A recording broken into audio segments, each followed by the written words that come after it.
అస్సాం రాష్ట్రం తిన్సుకియా జిల్లాలో జరిగిన ఒక అద్భుతం. సోబరాన్ అనే 30 సంవత్సరాల యువకుడు కూరగాయలు అమ్ముకుంటూ జీవిస్తున్నాడు. అతనికి ఇంకా పెళ్లి కాలేదు.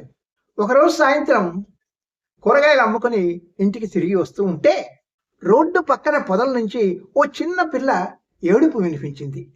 అక్కడికి వెళ్లి చూస్తే ఒక చెత్త కుప్ప మీద వదిలిన రోజుల పసి కందు కంటికి కనిపించింది.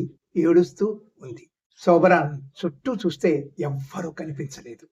పిల్ల చాలా ముద్దుగా ఉంది. ఏం చెయ్యాలో తోచక ఇంటికి తీసుకెళ్ళాడు. ఇక అతను పెళ్లి చేసుకోకుండా ఆ పాపనే పెంచుకోవడానికి నిశ్చయించుకున్నాడు.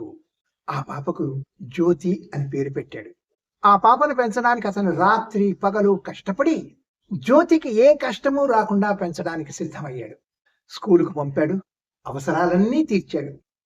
అతను ఆకలితో ఉన్న ఆ పాపకు ఏ కష్టమూ రాకుండా చూసుకునేవాడు.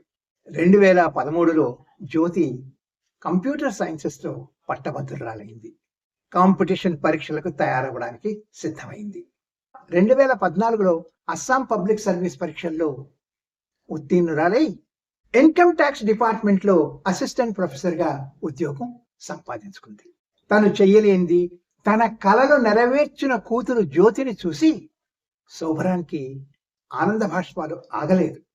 జ్యోతి తర్వాత తండ్రిని జాగ్రత్తగా చూసుకునేది. ఆమె ఎంత చెప్పినా వినకుండా శోభరాన్ ఇంకా కూరగాయల వ్యాపారం చేస్తూనే ఉన్నాడు.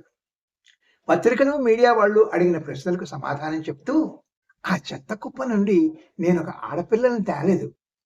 నేను తెచ్చుకున్నది ఒక వజ్రం. అదే నా జీవితానికి ఒక జ్యోతి. Good luck.